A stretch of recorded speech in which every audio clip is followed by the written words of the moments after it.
সোমবার বিপিএলে দিনের দ্বিতীয় ম্যাচে মুখোমুখি হয় রংপুর রাইডার্স ও দুর্বার রাজশাহী।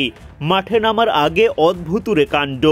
পেমেন্ট ইস্যু সুরাহা হওয়ার পর দেশি খেলোয়াড়রা মাঠে নামতে রাজি হলেও বিদেশি তারকারা ম্যাচটা বয়কট করেন।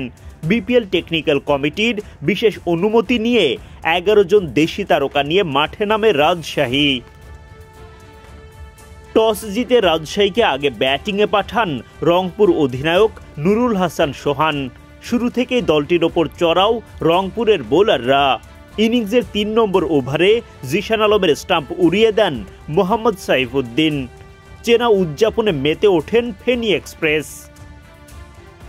পঞ্চম ওভারে রাজশাহীর দ্বিতীয় উইকেট তোলেন রাকিবুল হাসান। ডাউন দ্য উইকেটে এসে খেলতে গিয়ে স্টাম্পিংয়ের শিকার সাব্বির হোসেন। মাত্র 20 রানের মধ্যে 2 ওপেনারকে হারিয়ে ফেলে রাজশাহী।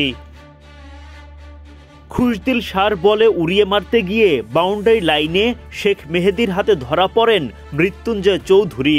10 বল থেকে 10 রান করতে পারেন তিনি। লড়াইয়ের চেষ্টা চালিয়ে যাওয়া এনামুল হক বিজয় দুর্ভাগ্যের শিকার। দৌড়ে 2 রান নিতে গিয়ে রান আউট হন তিনি। সাইফুদ্দিনের থ্রোতে সোহান ভেঙে দেন স্টাম্প। 13 রান করে বিদায় ঘটে বিজয়ের। এরপর মেহরব বিদায় নেন মাত্র 7 রান করে। 52 রানের মধ্যে 5 উইকেট হারিয়ে ফেলে রাজশাহী। আকিব জাভেদের বলে উইকেটের পেছনে থাকা সোহান লুফে নেন ইয়াসির রাব্বির ক্যাচ। সোহানের দারুণ একটা রিভিউয়ে উইকেট হারান মিজানুর রহমানও। এরপর আকবর আলী সহ বাকিরা চেষ্টা চালিয়ে যান, তবে তাতেও বড় পুঁজির দেখা পায়নি রাজশাহী।